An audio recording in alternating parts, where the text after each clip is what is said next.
Welcome students. आज हम लोग अपने मैट्रिक्स चैप्टर के तीसरे लेक्चर के साथ हैं। कल जैसा कि हम लोगों ने अपने एक्सरसाइज 3.1 के 7 क्वेश्चन डिस्कस किए थे और उनको हम लोगों ने बाकायदा डिटेल में सॉल्व किया था सब कॉन्सेप्ट के साथ। आज हम उसी लेक्चर सीरीज को आगे बढ़ा रहे हैं। आज हम लोग क्वेश्चन नंबर 8 से स्टार्ट करेंगे जो कि हमारे 3.1 का है। तो जल्दी देखते हैं, हमारे जो एनसीईआरटी बुक है उसी एनसीईआरटी बुक का एक्सरसाइज 3.1 है और क्वेश्चन नंबर 8 है। ओके, तो सबसे पहले हम देखते हैं क्वेश्चन नंबर 8 में है क्या। हमारे क्वेश्चन नंबर 8 में ऐसे गिवन है a is equal to aij and its order is m cross n। Okay, is a square matrix if। तो इसमें हमारे पास ऑप्शन कितने गिवन है? 4 ऑप्शंस है। ऑप्शन नंबर ए है when m less than n, option number B है m greater than n, option number C है m is equal to n and option number D है नॉन ऑफ दीज। ओके, तो इस question में हमें ये बताना है कि if a is equal to aij which order is m cross n, ये एक स्क्वायर मैट्रिक्स कब होगा? तो जैसा कि हम लोगों ने स्क्वायर मैट्रिक्स की जब हम लोग थ्योरी पढ़ रहे थे वहाँ पे भी हमने डिस्कशन किया था, कोई भी मैट्रिक्स स्क्वायर मैट्रिक्स तभी होता है जब number of rows is equal to number of columns. Okay, ये हमारे किसी भी स्क्वायर मैट्रिक्स के लिए मोस्ट नेसेसरी कंडीशन है। तो यहाँ पे जैसा कि हमारे पास ऑर्डर क्या गिवन है m क्रॉस n, मीन्स हमारे पास यहाँ पे कितनी रोज हैं? m रोज हैं और कितने कॉलम्स हैं? n कॉलम्स हैं। If it is a square matrix then m is equal to n. Okay, so our option number C is correct option for square matrix. चलिए अब हम चलते हैं अपने अगले क्वेश्चन के साथ जो कि है हमारा क्वेश्चन नंबर 9। देखते हैं क्वेश्चन नंबर 9 क्या है हमारा। तो यहाँ से हमने कॉन्सेप्ट को यूज किया कि किसी भी स्क्वायर मैट्रिक्स के लिए नंबर ऑफ रोज और कॉलम्स इक्वल होना चाहिए, उसी के बेसिस पे हमने यहाँ पे सोल्यूशन इस क्वेश्चन का दिया। चलिए आगे बढ़ते हैं हम लोग अपने क्वेश्चन अगले के साथ जो है कि हमारा क्वेश्चन नंबर 9 है। क्वेश्चन नंबर 9 में क्या कहा गया है? क्वेश्चन नंबर 9 में बेसिकली क्वेश्चन है which of the following given values of x and y max the pair of matrix equal. हमारे पास दो मैट्रिक्स हैं, एक मैट्रिक्स है 3x + 7 है और जिसका पहला element 3x + 7, second is 5 and third element is y + 1 and fourth element is 2 - 3x। Okay, और ये गिवन है इज इक्वल टू, या दूसरा मैट्रिक्स हम जो भी हमारा गिवन है 0 y - 2 8 4। क्वेश्चन में जो गिवन है कि x और y की किन पर्टिकुलर वैल्यूज के लिए ये matrix number 1 and matrix number 2 equal हैं। चलिए देखते हैं। तो हम क्या करेंगे, इन दोनों मैट्रिक्स को इक्वल साइन के साथ रिलेट कर देते हैं, ठीक है, क्योंकि हमें इन दोनों को इक्वल शो करना है x की कुछ पर्टिकुलर वैल्यूज के लिए। चलिए अब ये दोनों मैट्रिक्स हमारे इक्वल हो गए। जब ये मैट्रिक्स हमारे इक्वल होंगे तो इनके करस्पॉन्डिंग एलिमेंट्स भी क्या होंगे? इक्वल होंगे। तो पहला एलिमेंट है 3x + 7, इसका करस्पॉन्डिंग एलिमेंट है पहले से 3x + 7 और दूसरे से उसका करस्पॉन्डिंग होगा 0। तो 3x + 7 की वैल्यू हो गई 0, x यहाँ से आ जाएगा -7/3। चलिए अब आगे बढ़ते हैं। तो दूसरा एलिमेंट यहाँ पे हमारे पास 5 है और उसका करस्पॉन्डिंग एलिमेंट है y - 2। तो हो जाएगा 5 इज इक्वल टू y - 2 हो गया, y इज इक्वल टू आएगा 5 + 2 दैट इज 7। y की वैल्यू क्या आ गई हमारी? 7 आ गई। अब कोई स्टूडेंट कहता है कि सर मैं यहाँ से y की वैल्यू निकालना चाहते हो, नो डाउट यहाँ से भी वैल्यू निकल सकती है। चलिए देखते हैं, जब इनको इक्वल करेंगे तो आएगा y + 1 = 8, y = आ गया 7 आ गया। ठीक है, यहाँ से भी इनको इक्वल करने से भी y की वैल्यू 7 आई और इस एलिमेंट्स को भी इक्वल करने से y की वैल्यू 7 ही आई। चलिए अब इन एलिमेंट्स को इक्वल कर लेते हैं। 2 - 3x = होगा 4 के, तो हो जाएगा अपना -3x = हो जाएगा। अब ये 4 अपना इस साइड में हम लोग रिप्लेस कर देने वाले हैं, तो ये हो जाएगा 4 - 2। ओके स्टूडेंट्स, तो ये हमारा रहा। ठीक है, तो x = यहाँ क्या आ जाएगा अपना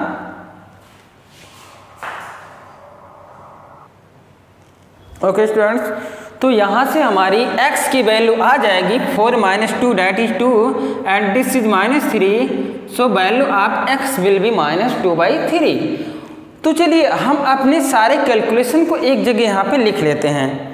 तो हमारे पास पहला x का वैल्यू क्या आ गया है, पहली यहाँ से x की वैल्यू आई है -7/3। अब यहाँ से x की वैल्यू क्या आई है -2/3, y की वैल्यू क्या आई है यहाँ से 7 और यहाँ से भी y की वैल्यू 7 ही आई है।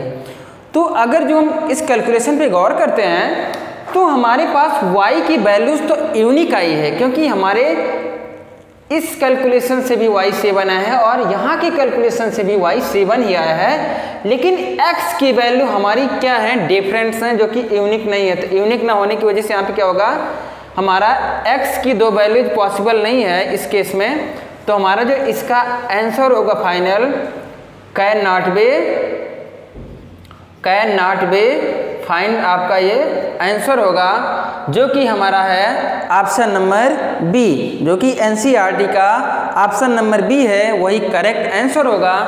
x की वैल्यूज यूनिक नहीं है, so due to non unique value of x, B is correct answer, because if you put x - 7/3 then corresponding element will not be equal, so no value is possible of x, no value unique value of x is possible, so its of correct option is option number B, can not be find।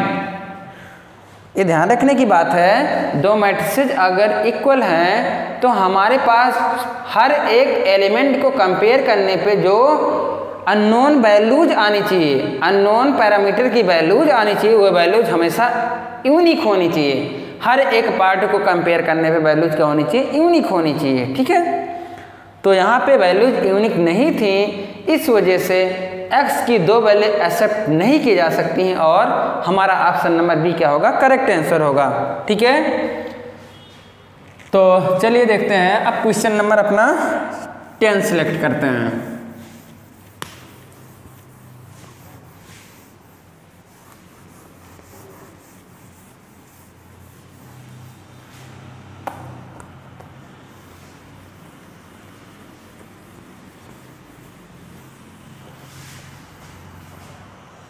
Question number 10 देखते हैं, question number 10 में क्या है। Question number 10 में given है the number of all possible matrices, the number of all possible matrices of order 3x3 with each entry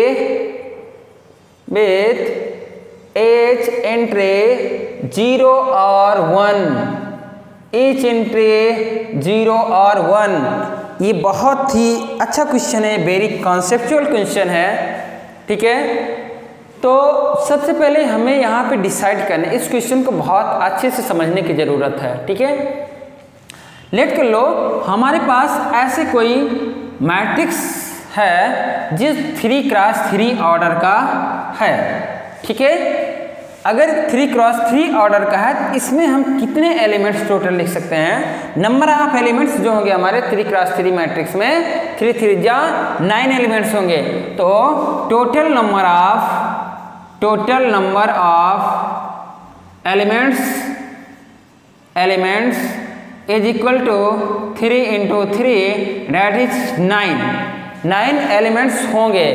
first element कुछ इस position पे होगा, सेकंड जो होगा इस पोजीशन पे होगा, थर्ड इस पोजीशन पे होगा, ऐसे लास्ट में यहाँ पे कुछ एलिमेंट होगा 3 क्रॉस 3, ऐसे एलिमेंट्स होंगे। एलिमेंट्स की जगह पे हम यहाँ पे बॉक्स बना रहे हैं, ठीक है। अब देखने की जरूरत है कि हम लोग जो है number of all possible matrices, कितने मैट्रिसेस जो है हम लोग डिजाइन कर सकते हैं। एंट्रीज हमारी क्या है 0 और 1। 0 और means you can put either 0 or 1 or combination of 0 and 1 means you can put here two values either 0 or 1. So this particular place can be filled by two methods, either by 0 or by 1. So number of methods to filling one place is 2. Similarly for this there are two methods to fill this place. Similarly here number of methods are 2 because you can put either 0 or 1, that are two elements you can fill here. यहाँ पे हम हर एक place को दो तरीके से fill कर सकते हैं। ये भी दो तरीके से फिल हो जाएगा और ये भी दो तरीके से फिल होगा, ये भी दो तरीके से, ये भी दो तरीके से, ये भी दो तरीके से और ये भी दो तरीके से फिल हो सकता है, ठीक है। अब देखो हर एक प्लेस की फिलिंग क्या होगी, एक दूसरे से इंडिपेंडेंट होगी। आप यहाँ पे 0 पुट करें तो यहाँ पे 1 भी पुट कर सकते हैं सेकंड प्लेस पे। Means all places are independent from each other. Filling process of each block is independent from each other. So total number of matrices possible, so total number of possible matrices is equal to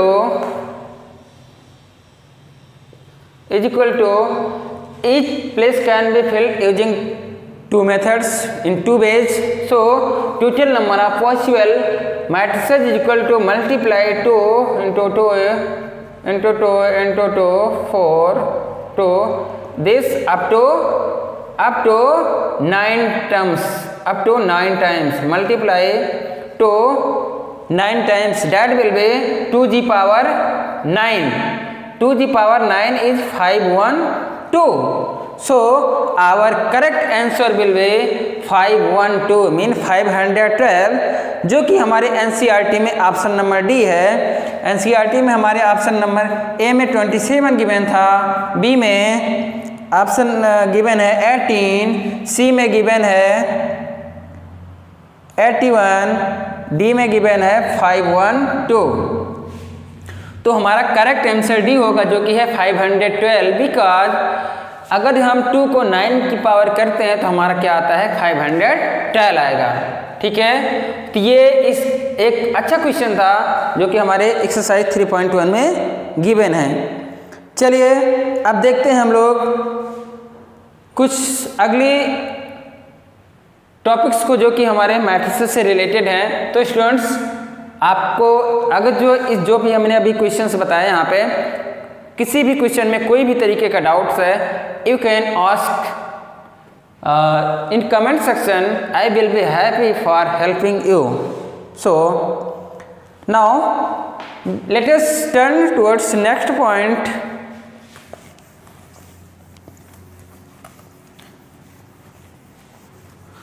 तो चलिए देखते हैं अब हम पढ़ने वाले हैं matrices में कुछ ऑपरेशंस होते हैं। Okay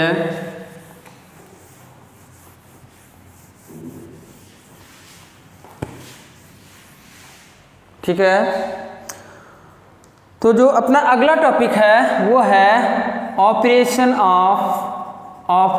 of matrices.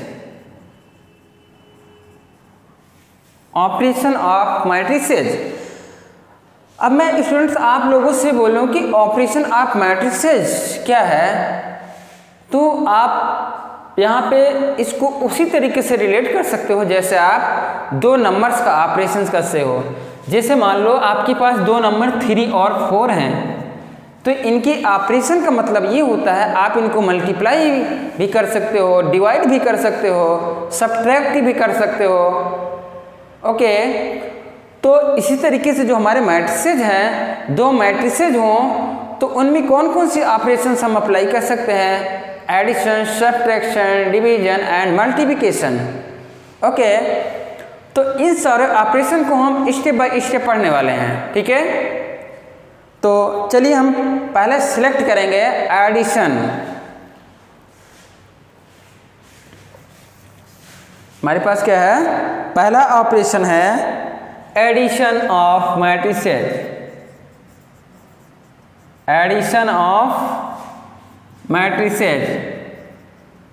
ओके, दो मैट्रिसेज को ऐड करना। ठीक है, तो लेट कर लो, हमारे पास दो मैट्रिसेज हैं जिसमें से पहला ए है और दूसरा बी है।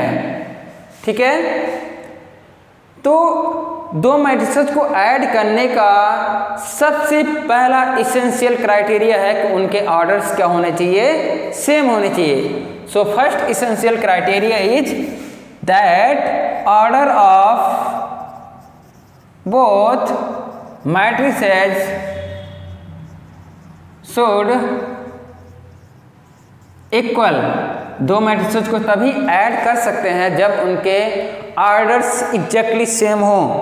जैसे अगर जो हम कोई मैट्रिक्स ए लेते हैं जिसका ऑर्डर है m क्रॉस n है, और कोई दूसरा मैट्रिक्स है जिसका ऑर्डर है p क्रॉस q, तो इन दोनों मैट्रिसेज में आप एडिशन प्रोसेस तभी अप्लाई कर सकते हैं जब इनके ऑर्डर सेम हो, मीन्स m क्रॉस n और p cross q exactly same हो जाएं। तो एग्जैक्टली सेम होने के लिए क्या होना पड़ेगा? m is equal to p and n is equal to q। Number of rows are equal and also number of columns are equal. तो हमारे यहाँ पे दोनों मैट्रिसेज ऐड हो सकते हैं। ठीक है, तो अब चलो मान लीजिए हमारे पास ये क्राइटेरिया फुलफिल हो रही है कि दोनों मैट्रिसेज के ऑर्डर सेम हो गए। अब उसके पास क्या होगा? उसके बाद हमारा जो सेकंड प्रोसेस होता है, add the corresponding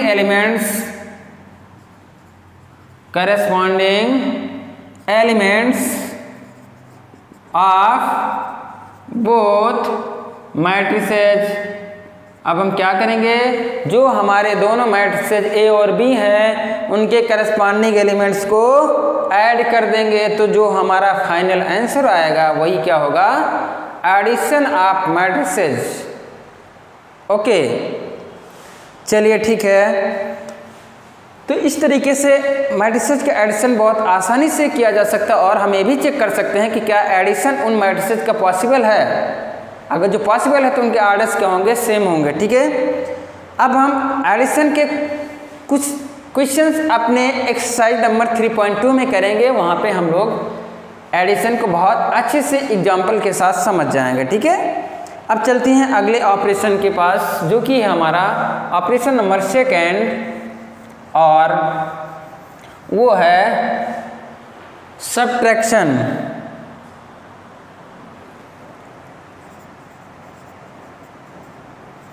subtraction of matrices.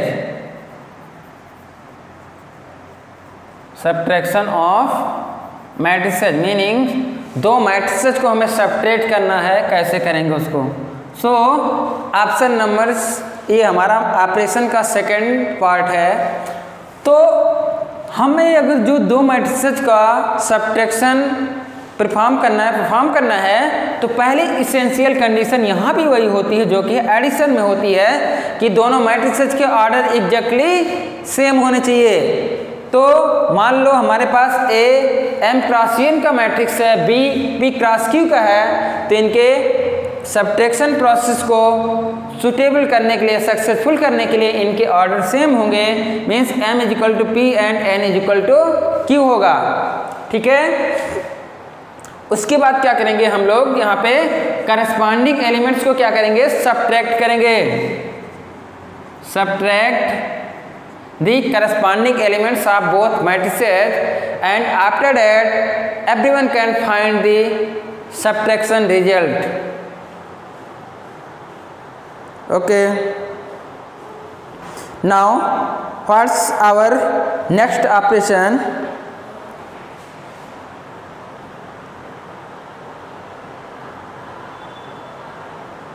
ठीक है स्टूडेंट, मैं थोड़ा सा इसी में ऑपरेशन के अंडर में एक थोड़ा सा पार्ट डिस्कस करना चाहूँगा, जो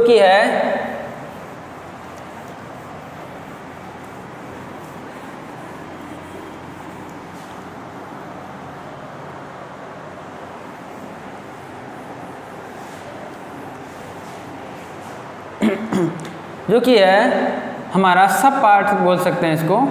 चलो ठीक है, मैं इसको तीसरा ले रहा हूँ, मल्टीप्लिकेशन ऑफ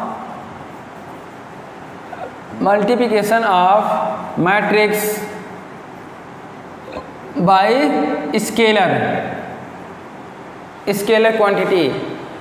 हमारे पास कोई मैट्रिक्स मान लो स्टूडेंट्स A इक्वल टू है कुछ इस तरीके से ABCD, ये 2x2 का मैंने एक मैट्रिक्स कंसीडर किया है, और मान लो हम इस मैट्रिक्स को किसी स्केलर क्वांटिटी k से मल्टीप्लाई करते हैं तो हमारे पास k क्या आ जाएगा।